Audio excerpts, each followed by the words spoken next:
Bonjour à toutes et à tous d'ailleurs. Bienvenue à cet atelier qui est intitulé La réalité virtuelle booste les ventes de l'artisan. On va se présenter tout de suite, comme ça sera fait. Je m'appelle de mon côté Jean-Joseph Batardière, je travaille à la CGPME et j'ai en face de moi Monsieur David Durand qui va être le grand témoin de cet atelier.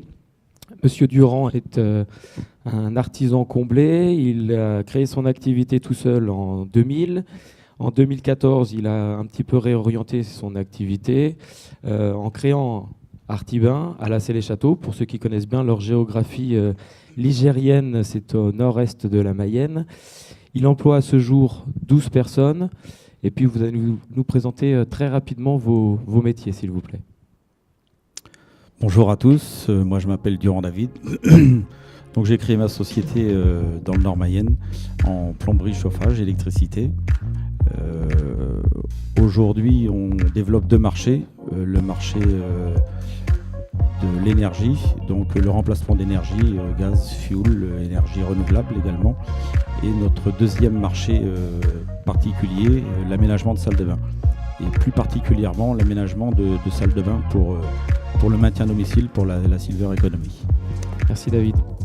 Et à ma gauche, David-Henri Bismuth, responsable de lab chez Niji, qui emploie aujourd'hui 500 personnes, créé il y a 15 ans par 3 personnes. On est dans l'accompagnement à la transformation digitale. Mais le plus simple, c'est peut-être que tu nous présentes présente-nous tes cœurs d'activité. Allô. On n'a plus de micro, chef. C'est pas grave, je parlais fort. Donc bonjour, oui, donc David Henry, je suis salarié de la société Niji. Niji, c'est 3 métiers. 1, 2. Est-ce que ça marche chez vous? Moi, non, ça marche pas. On n'a plus de son. Ouais. Ah, la vidéo. 1, 2. C'est bon. C'est les aléas du direct. Ouais, donc 3 métiers, le conseil, le design et le développement logiciel pour accompagner nos clients de bout en bout, on va dire de l'idée jusqu'à la réalité. Voilà. Et au sein du lab, on travaille beaucoup sur toutes les technologies de réalité virtuelle, de réalité augmentée et de réalité mixte. Mais j'y reviendrai. Voilà. Peut-être avant de commencer, hop là, on va poser une question. Est-ce que déjà vous avez une bonne notion de ce qu'est la réalité virtuelle ? Si on fait un petit sondage rapide à main levée, est-ce que vous connaissez la réalité virtuelle ? Est-ce que vous seriez en mesure de la présenter ? Alors je ne vais pas descendre dans les rangs, c'est juste pour savoir à peu près les notions que vous avez et à quel moment on va devoir apporter un petit peu d'informations. La réalité virtuelle pour personne ? Si, au moins. À qui ça parle ? Deux. Levez la main, il n'y a pas peur. Hein. Il n'y a pas peur. Ok. À qui ça ne parle pas ? Ok. Qui n'a pas envie de lever la main ? Tous les autres. Tous les autres. Ok. Bon. Est-ce que tu peux nous faire une petite présentation rapide de ce qu'est la réalité virtuelle, réalité augmentée, mixte, ouais, 2 minutes ? Ouais. Alors là, ce que vous voyez, ça tombe bien qu'il y ait l'image à l'écran. Ce qu'on voit à l'écran, c'est la réalité virtuelle. Donc c'est comment projeter un utilisateur complètement dans le digital.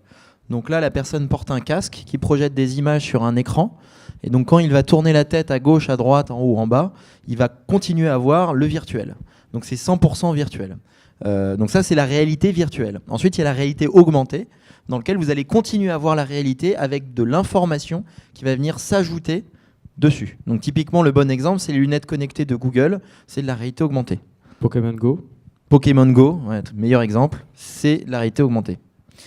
Et ensuite, il y a la réalité mixte qui en fait va tenir compte de l'environnement réel pour y venir greffer du digital, du virtuel.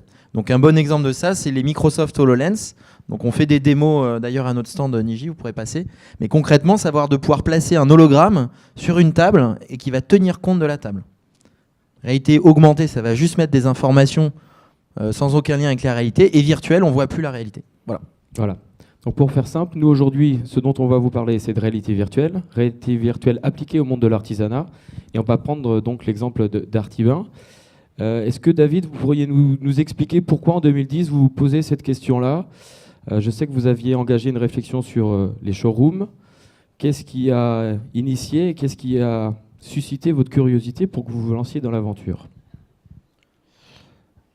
Alors, ça a été une grande réflexion. Donc, on s'est interrogé de savoir, pour rester sur le haut de la marche, savoir ce que l'on devait faire. Est-ce que l'on devait devenir RGE, prendre des labellisations et ainsi de suite. Et donc, on a souhaité donc faire évoluer notre entreprise donc dans l'idée d'apporter un service à notre territoire. Et donc, pour apporter le service à notre territoire, ça a été de construire un nouveau bâtiment et pour que l'on puisse apporter davantage de services, on s'est interrogé sur la demande de nos clients, savoir ce que l'on pourrait faire pour qu'ils puissent se sentir rassurés par rapport à l'artisanat. Donc on s'est interrogé. Moi je suis un petit peu curieux de nature, j'ai fait plusieurs sondages à droite à gauche et un jour il y a eu une soirée découverte organisée par l'ACAPEB à Clarté, à Laval. Donc Laval, il faut quand même préciser que c'est la capitale gastronomie, pas la capitale de gastronomie, mais la capitale de la réalité virtuelle européenne. Et donc, moi, je me suis rendu à cette soirée d'information et j'ai été séduit par ce que c'était que la réalité virtuelle. Et donc, j'ai pris contact avec le présentateur. Et après, je ne l'ai plus lâché, quoi. Bon, pour préciser un tout petit peu, cette rencontre avait lieu avec Clarté, qui est un centre de recherche lavallois. Et donc, pourquoi la réalité virtuelle est si développée en Mayenne, c'est que le salon Laval Virtuel, c'est le 3e salon des nouvelles technologies et que ça fait plus de 20 ans que ça dure. Donc, il y a aussi un microcosme qui est assez sensibilisé et qui essaie de faire de la vulgarisation. À partir du moment où vous avez décidé d'acter, de vous engager dans la réalité virtuelle, quel a été votre cahier des charges ? Alors notre cahier des charges, c'était nous de faire de la salle de bain. Et donc pour pouvoir faire de la salle de bain, étant une petite entreprise, donc nous on s'est donc interrogé pour faire un showroom. Donc pour faire un showroom, c'était assez coûteux, trop coûteux pour nous. Donc on s'est interrogé pour garder la tendance. Donc notre cahier des charges a été assez précis. C'était surtout de garder la tendance, de garder les modèles qui vont se changer tous les 2 ans, d'être capable en tactile de déplacer un objet dans notre futur système, d'être capable à partir d'un cahier des charges d'une ergothérapeute ou d'un spécialiste bien défini, d'être capable de concevoir un aménagement. Et comment s'est passée votre relation avec Realise ? Ça n'a pas forcément matché tout de suite. Il est revenu vers vous avec plusieurs propositions. Alors voilà, tout à fait. Donc ça a été un long parcours puisque moi l'idée je l'ai eue en 2010. Donc je savais ce que je voulais, mais je n'avais pas les compétences pour le mettre en application. Et donc avec Realise, on a cherché ensemble à de nombreuses reprises. Donc dans un premier temps, on est parti sur un écran avec des lunettes 3D. Et ça ne répondait pas du tout à mon souhait, puisqu'on ne pouvait pas déplacer, on ne pouvait pas modifier un coloris, valider une hauteur de meuble, une hauteur de prise. Donc moi, je lui ai demandé de continuer à chercher, d'essayer de trouver une solution pour qu'on puisse, nous, à l'instant T, à l'échelle 1, être capable de modifier et puis de faire valider un client, quoi. Et donc c'est à ce moment-là qu'il vous invite dans son garage, parce que c'était une start-up locale. Voilà, donc 3 ans plus tard. Un nouveau système. 3 ans plus tard, donc il m'appelle un soir et il me dit « Écoute David, je pense avoir trouvé la solution. » Il me dit « Il faudrait que tu postes demain matin. » Donc je suis allé avec une des filles du bureau de chez nous parce que c'est tellement difficile à expliquer que j'avais jamais pu trouver les bons mots. Et donc quand elle est venue avec moi, on a découvert ensemble, donc dans son garage, il avait tendu 3 draps en U, un au sol. Et donc il avait conçu un logiciel qui nous permettait de déplacer en tactile un meuble, qui répondait au cahier des charges de moi ce que je lui avais demandé, quoi, d'être capable de mettre une interaction sur une robinetterie pour l'ouvrir, pour savoir si notre grandeur de douche correspondait, si une hauteur de prise pouvait aller, et ainsi de suite. Et donc, en fin de compte, c'est à partir de là que tout a commencé, quoi, pour moi. Donc en fait, ce qui vous présente à ce moment-là, c'est un cave immersif artisanal. C'est un petit peu la photo. Est-ce que tu peux nous faire une petite explication de texte, comment ça fonctionne, David-Henri, ce type de... Alors, cave immersif, ouais. Cube, pour l'aspect français. Ouais. Alors, ouais, déjà, peut-être rappeler que le Cave, effectivement, c'est une technologie qui existe depuis plus d'une dizaine d'années, qui existait bien avant les casques de réalité virtuelle. Qu'est-ce que c'est concrètement, hein? C'est une sorte de box semi-ouvert. Donc, on voit, il y a 1, 2, 3, il y a 4 faces, on peut en mettre même 5 au plafond. On voit des vidéoprojecteurs qui vont projeter les images sur le mur. Et la particularité du Cave, c'est les lunettes que porte l'utilisateur qui vont permettre en fait d'ajuster l'image en fonction de là où l'utilisateur regarde. C'est le même principe qu'un casque de réalité virtuelle, si ce n'est que là, c'est les trackers, donc c'est des petits points blancs généralement, qu'il y a sur les lunettes, qui permettent de, quand l'utilisateur va tourner la tête à gauche, ça va changer l'axe, la profondeur de ce que vous regardez. Et en l'occurrence, le Cave, ce qui est intéressant aussi, c'est qu'il y a un tracker sur les lunettes, mais en l'occurrence, je peux pour Artibin, et corrigez-moi si je me trompe. Oui, un tracker. Tracker, c'est français, hein, tracker. C'est bon, voilà. Ça vous parle? Bon. Dites, hein, si vous ne comprenez pas, n'hésitez pas. Et en fait, la particularité aussi du Cave, c'est qu'avec des manettes, ça peut être un bout de bois avec une boule au bout, hein, une boule blanche réfléchissante, on peut manipuler des objets. Donc c'est là en l'occurrence la solution qui a été faite par Artibin, si je ne dis pas de bêtises, et qui permettait du coup vous voyez l'image, alors là c'est pas Artibin, mais qui permettait du coup de déplacer des éléments d'une salle de bain, de réajuster la hauteur, et tout ça d'en vérifier, d'en valider l'ergonomie. C'est un des points clés, on en avait discuté un peu plus tôt. C'est justement le gros intérêt par rapport à des plans sur papier, c'est que l'utilisateur il voit ce qu'il va avoir. Et surtout, par rapport à sa taille, par rapport à sa corpulence, par rapport à sa manière de se déplacer, en temps réel, ça va être ajusté. Et ensuite, ça va être reproduit sur des schémas papier, enfin pas papier, mais... Et la grande particularité, c'est qu'on est capable de le valider à l'échelle 1, quoi. On peut faire une salle de bain de 4 mètres carrés ou de 25 mètres carrés. Donc, nous, on est spécialisé avec le label Handibat. Donc, aujourd'hui, tous les mercredis, on a une ergothérapeute qui vient valider directement dans notre système l'aménagement en fonction du cahier des charges qu'elle nous donne. Donc si c'est un hémiplégique, si c'est un tétraplégique, si c'est une personne, si c'est une silver economy, un maintien à domicile. Donc on est capable d'apporter exactement la solution, nous techniquement parlant, des canalisations, des vidanges, et l'ergo avec son professionnalisme de santé, donc elle est capable de nous dire attention, là on va simuler un transfert, donc on fait venir la personne avec son fauteuil roulant dans notre système de 30 mètres carrés, et donc on fait un transfert d'un siège de douche, et on regarde si ça correspond, si la robinetterie elle est bien positionnée, si la poignée de relèvement elle est à la bonne hauteur, et ainsi de suite, quoi. Parce que ce qui va vous intéresser aussi, c'est le coût. Donc on sait aujourd'hui, vous nous en avez parlé, qu'un showroom c'est assez onéreux, avoir un showroom classique, j'entends. Ça coûte combien environ par an ? Alors, en frais de fonctionnement, un showroom traditionnel, ça coûte aux alentours de 17 000 €. Il faut le changer tous les 2 ans. Les tendances d'un meuble, c'est tous les 2 ans. Une douche, c'est tous les ans et demi, tous les 2 ans. Et combien vous a coûté votre cube immersif installé chez vous dans votre... Alors, nous, notre système nous a coûté 40 000 €.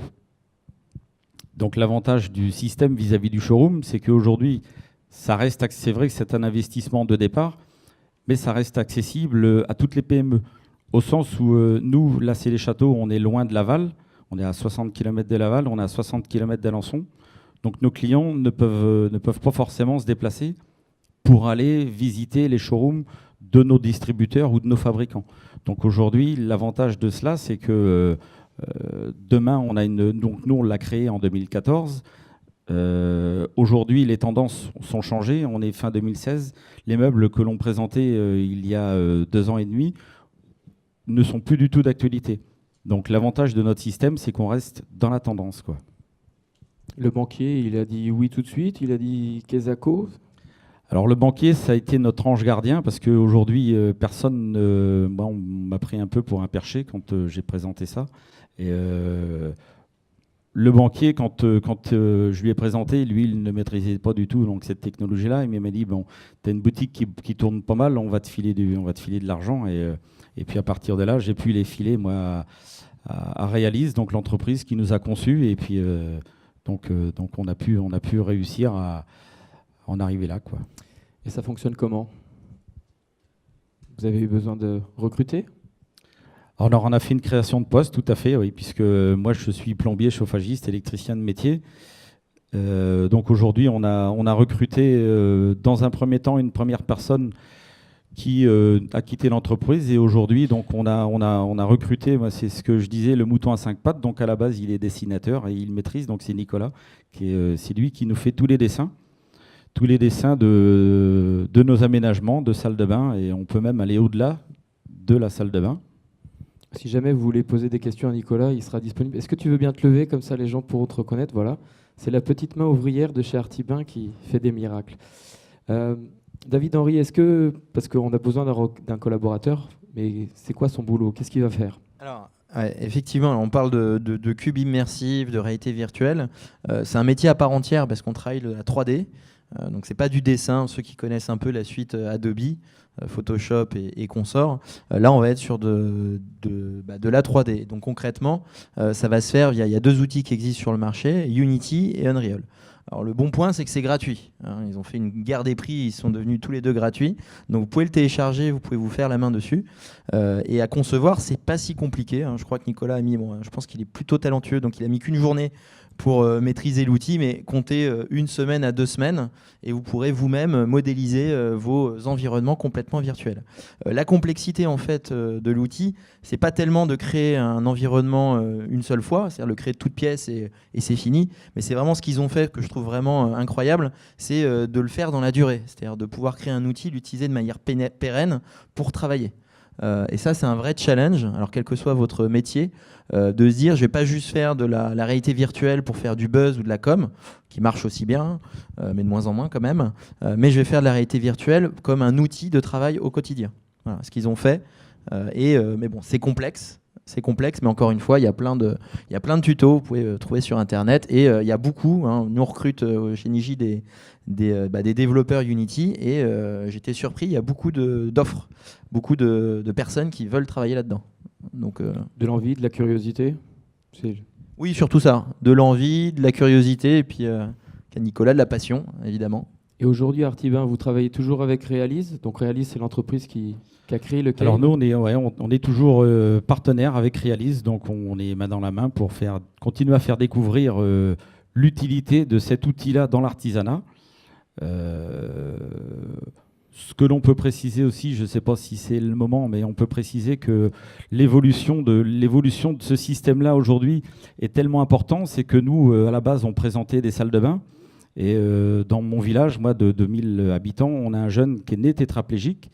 Et donc, c'est sa maman, quand elle a souhaité construire sa maison, donc elle a fait faire appel à un architecte spécialisé dans le handicap. Et donc, elle m'a demandé de le mettre dans notre système. Donc, on a repris les plans, on a redessiné les plans. Toute la maison. Voilà, les 160 mètres carrés à partir de la voie publique. Et donc, on a fait venir toutes les personnes donneurs d'ordre, à savoir Harmonie Médicale, qui avait un cahier des charges pour faire un transfert de la salle de douche à son lit. Et donc, on a fait venir les ergothérapeutes, on a fait venir l'architecte, on a fait venir les bureaux de contrôle, et on a fait venir Maxime, et donc de la voie publique, et on l'a suivi dans les 160 mètres carrés, et on a pu trouver 4 anomalies. Donc des anomalies il y a eu une anomalie, nous, qui était très importante pour nous, au niveau de la salle de douche. Pour une personne qui est en fauteuil roulant, on ne sait jamais si l'on doit prendre l'utilisation du lavabo avec le fauteuil de douche ou avec le fauteuil électrique.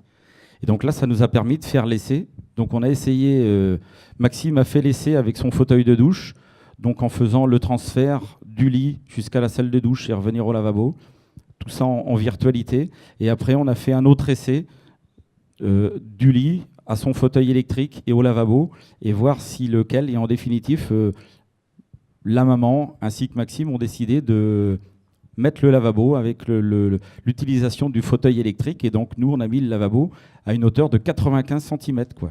Donc si on n'avait pas eu ça, on n'aurait jamais pu y penser, quoi. On l'aurait peut-être fait, mais il aurait fallu qu'on recasse la faïence pour remodifier ça, quoi.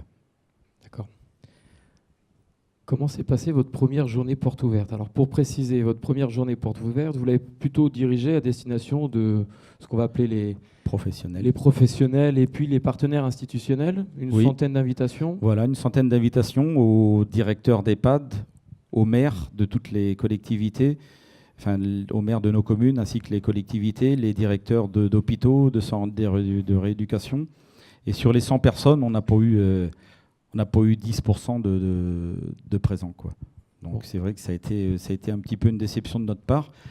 Leur motivation, aujourd'hui, on la connaît très bien maintenant. Ouais. Bon, Plutôt pour les prescripteurs. Plutôt pour les prescripteurs, ouais, tout à fait. Mais bon, ça nous a pas empêché ça nous a pas, on n'a pas baissé les bras, puisque donc la première porte ouverte était en juillet 2014, donc à l'ouverture de notre nouveau showroom. Et 2 mois et demi après, on refaisait une ouverture au grand public, où là, à notre grande réussite, on a eu plus de 1000 personnes à venir, quoi. Donc ça a été pour nous une certaine fierté, quoi. Tout à fait. C'est à partir de là qu'on commence à parler des chiffres. Donc deuxième journée porte ouverte, plus de 1000 personnes. À partir du moment où vous avez un client qui rentre dans le cave, quel est le taux de transformation? Alors nous, 100% des clients ont été donc satisfaits à l'unanimité. Sont aujourd'hui nos meilleurs ambassadeurs. On peut dire que voilà, quoi. Ouais. Le bouche à oreille derrière fonctionne. Très bien. En 2013, vous faisiez combien de salles de bain par mois? On faisait tout juste 2 salles de bain. Actuellement? Et actuellement, on a doublé. On fait 4 salles de bain par mois. On commence une tous les lundis. Donc, au niveau du chiffre d'affaires? Alors au niveau du chiffre d'affaires, ça a été très intéressant pour nous, puisque la première année, on a fait à peine 15%. Et puis cette année, on a encore fait 15% encore en plus. Donc tous les ans, plus 15% de chiffre d'affaires supplémentaire. Avec entre 80 et 100 000 euros de ventes supplémentaires. De ventes supplémentaires, oui, tout à fait. Parce que ce dont vous vous rendez compte, c'est qu'en fait, les gens, quand ils sont projetés, et à partir du moment où on va changer les meubles, on va changer le décor, généralement, le beau attire plus, on est tous pareils. Donc derrière, est-ce qu'il y a aussi un panier moyen qui évolue? Tout à fait, on a retrouvé une certaine... Au début, nos salles de bain, nos aménagements de salles de bain, c'était plutôt autour de 3 000 euros, 3 500. Aujourd'hui, on a réussi, grâce à notre système, à présenter l'ensemble et en contigu, généralement, on modélise la pièce. Donc le client se trouve complètement immergé chez lui. Et donc, on a réussi à retrouver des plus-values du style, nous, on vendait très très peu de robinetterie à pommeau.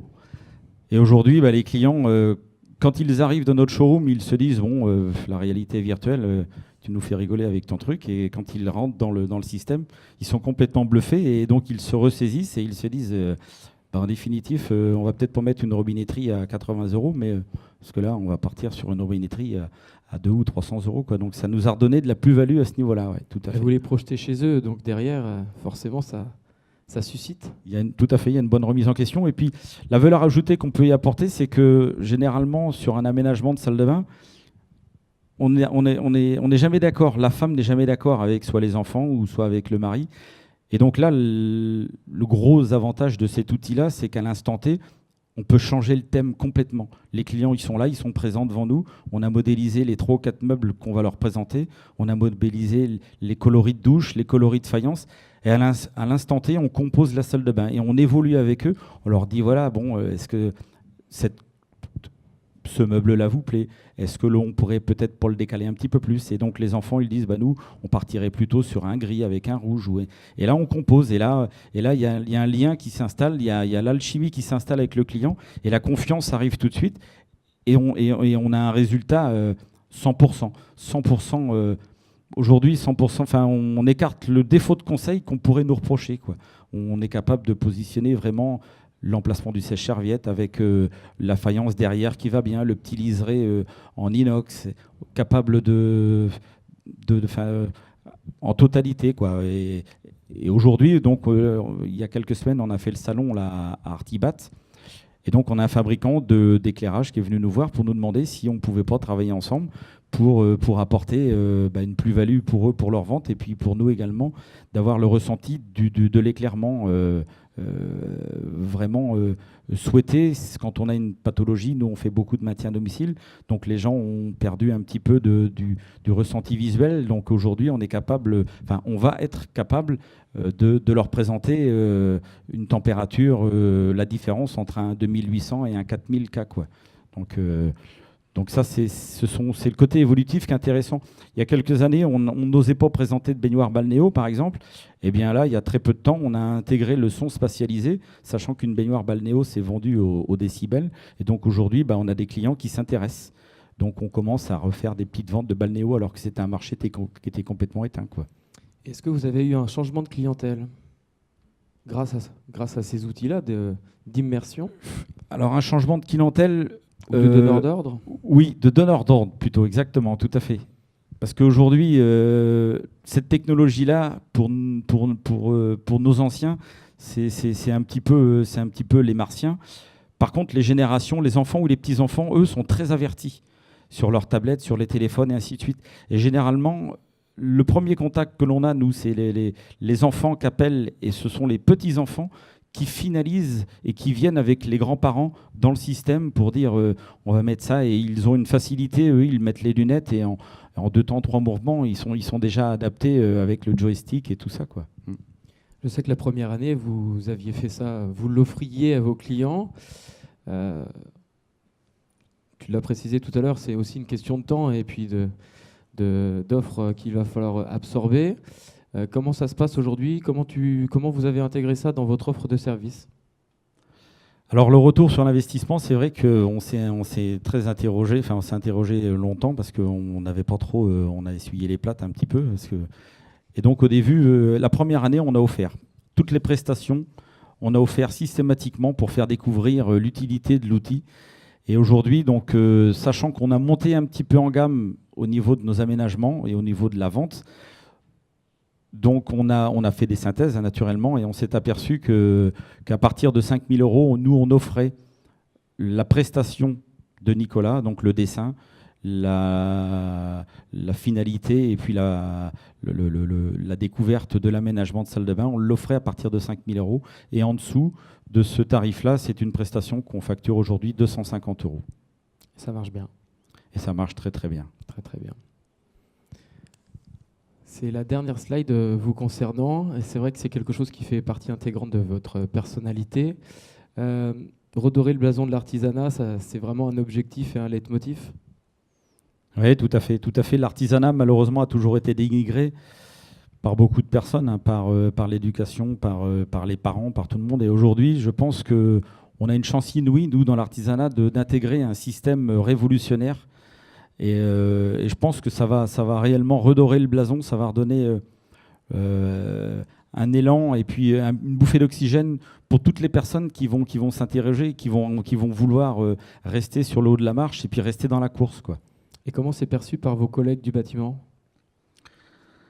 Alors, pas nos collègues du bâtiment. Aujourd'hui, on a tous ceux qui l'ont bien compris, donc ils viennent chez nous, voilà, parce que nous, on a le peintre qui vient valider le coloris de la peinture avec le client. On a le carreleur qui nous dit, bon, là, on va mettre plutôt ça, et ainsi de suite. Je pense que c'est plutôt bien perçu et je pense que c'est un outil de travail aujourd'hui qui, pour moi, est devenu indispensable dans la caisse à outils de l'artisan, quoi. Alors, vous êtes quand même très modeste. Aujourd'hui, il y a plus de 20 artisans au niveau hexagonal qui vont utiliser cet outil-là. Ils viennent chez vous, ils viennent voir, ils sont convaincus et ils repartent.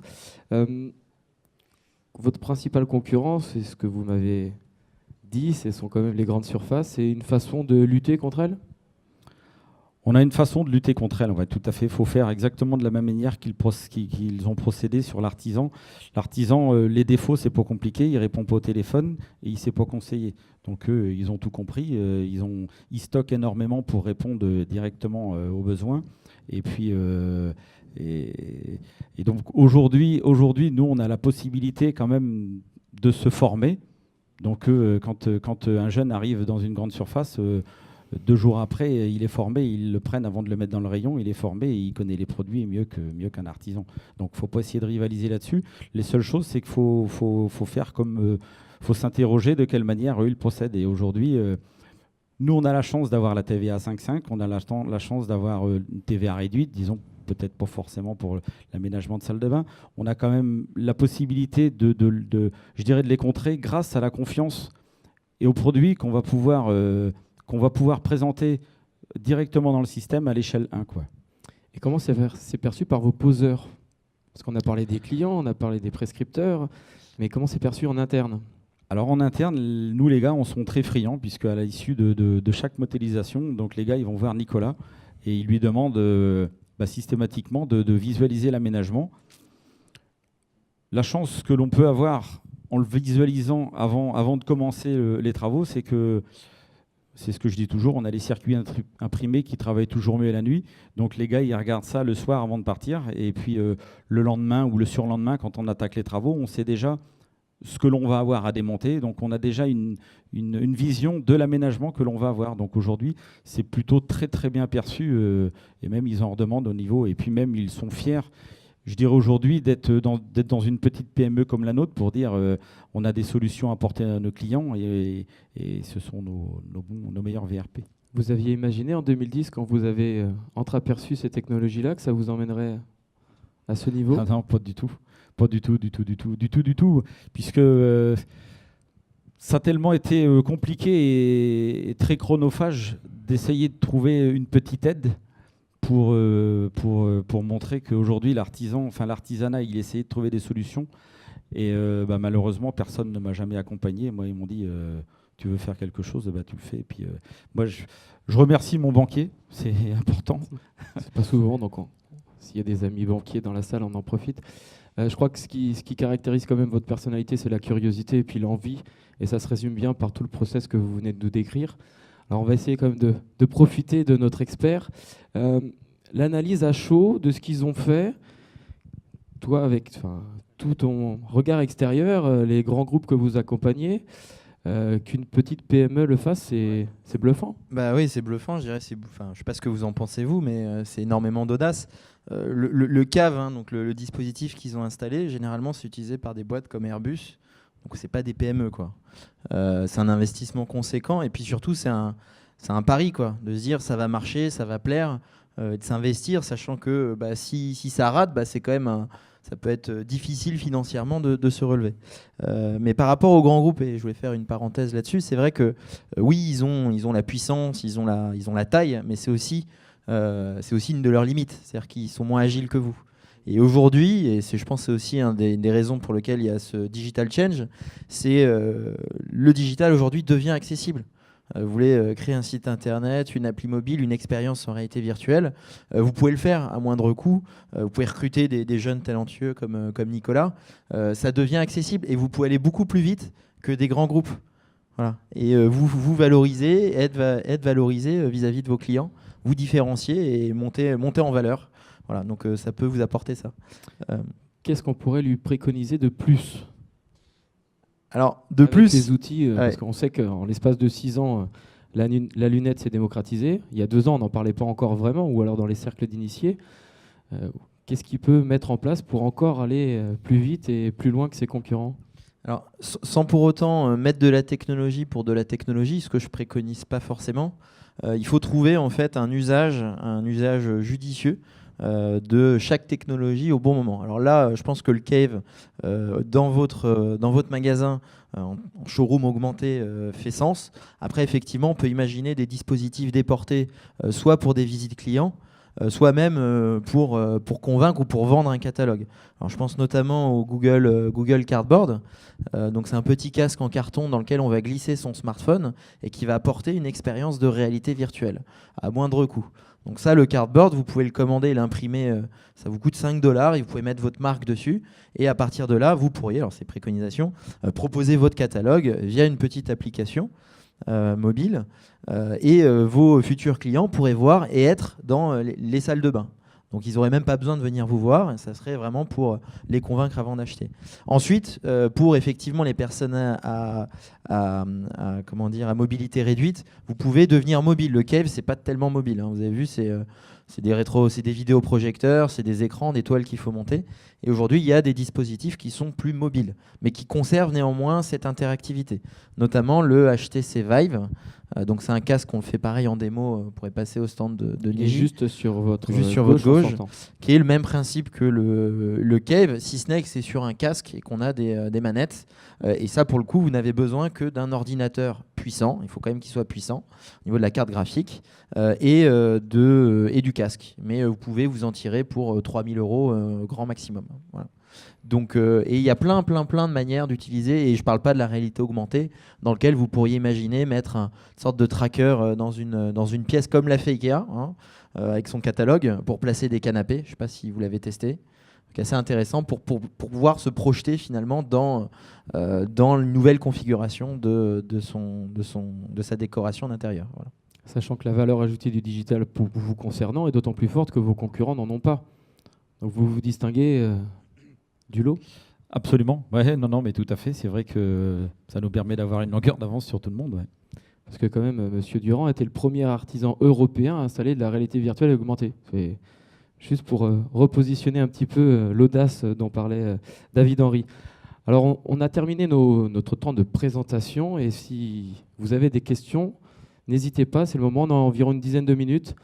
Voilà, notre expert et puis notre artisan sont à votre disposition si vous avez des questions, des remarques par rapport à vos activités, des interpellations.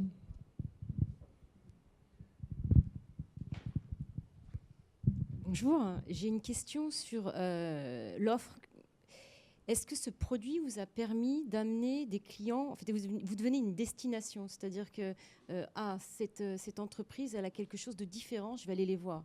C'est-à-dire vous avez des clients qui seraient jamais venus nous voir. Voilà, c'est ça. Absolument, tout à fait, ça je vous le confirme. Et comment vous communiquez là-dessus ? C'est-à-dire, qu'est-ce qui va faire cette valeur ajoutée ? Eh bien, la meilleure communication, déjà, ce sont nos clients. La satisfaction de toutes les personnes qui viennent.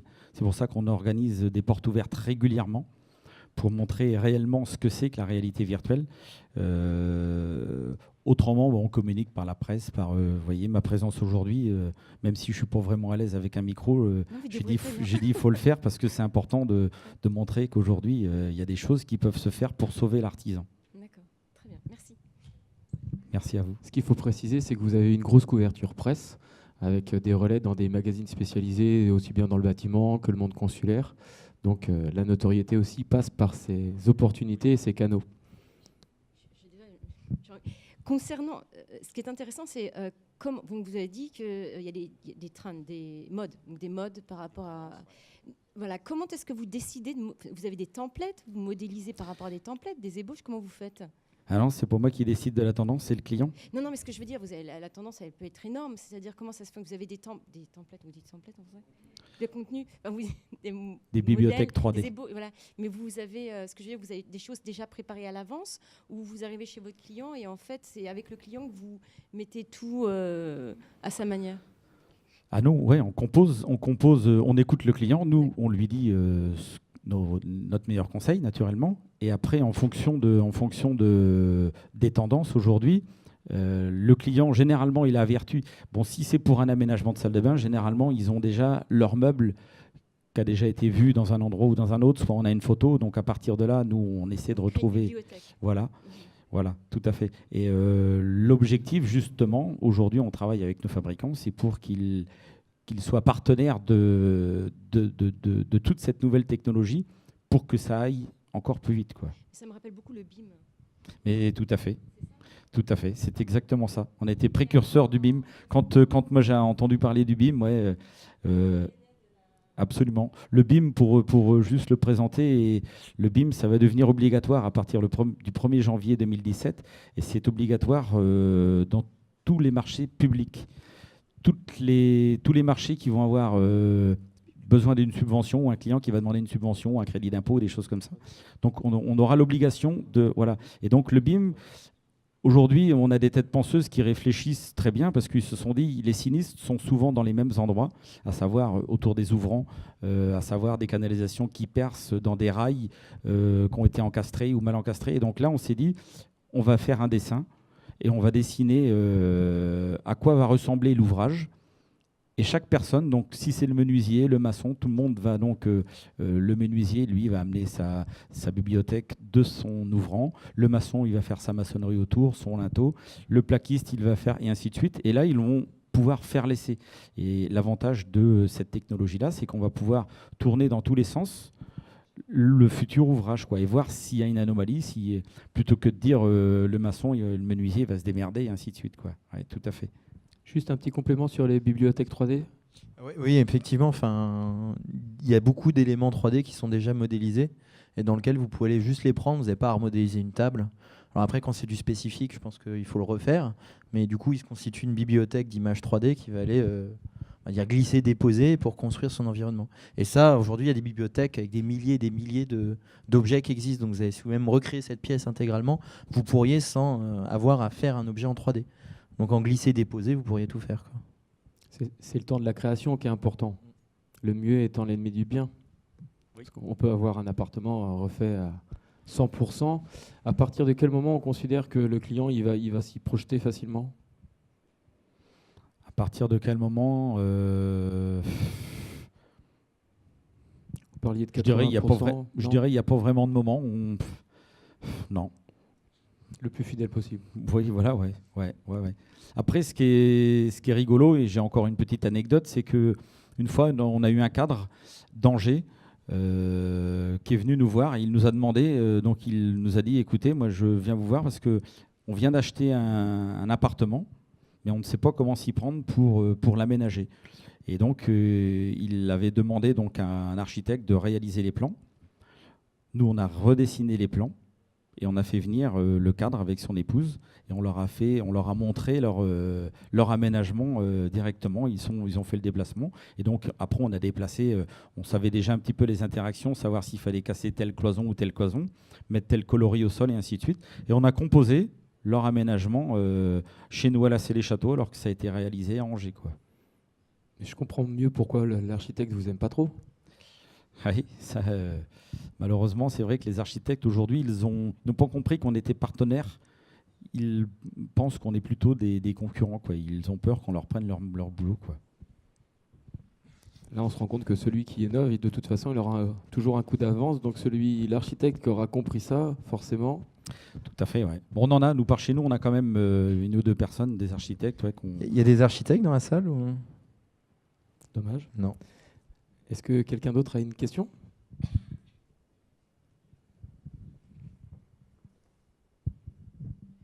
Justement, par rapport à tout ce que vous avez réussi à développer, mettre en place, vous avez envisagé de faire un petit peu évoluer votre activité pour, je ne sais pas moi, mettre en location votre dispositif pour des professionnels qui auraient besoin d'aider des clients à se projeter ? Alors le mettre en location, non, mais par contre, nous, ça nous a fait évoluer dans notre activité au sens aujourd'hui, étant RGE éco-artisan, on a une fiche de satisfaction et nous, on avait rajouté quelques lignes. Et aujourd'hui, nos clients demandent qu'un seul et unique interlocuteur. Donc, on a embauché un carreleur, quoi. Donc un développement de l'activité. Avec un développement de l'activité. Mais sinon, on n'est pas assez spécialisé pour le louer. Là, c'est plutôt l'entreprise réalise quand une entreprise a besoin de modéliser ou des choses comme ça. Là, c'est plutôt l'entreprise réalise, l'entreprise qui nous a conçu notre système de réalité virtuelle. Je pense que la question qui est posée derrière, c'est est-ce que dans votre offre de service, il pourrait y avoir, ou est-ce que vous avez envisagé d'avoir une offre de service? Je n'ai pas osé trop répondre à ça parce que c'était assez conflictuel. Ouais, ça bouscule. Est-ce qu'il y a une autre question?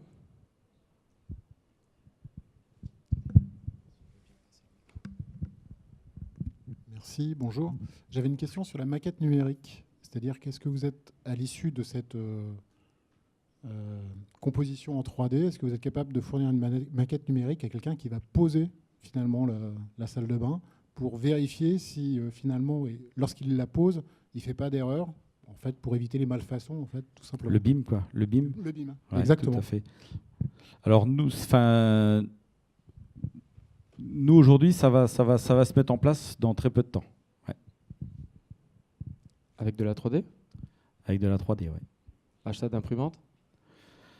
C'est ça le problème, oui. Ouais. Est-ce qu'il y a encore une ou deux questions? On a un timing assez serré. Pour l'instant, on est dans les clous, donc profitez-en. David Henry, tu as peut-être une question pour finir à notre intervenant?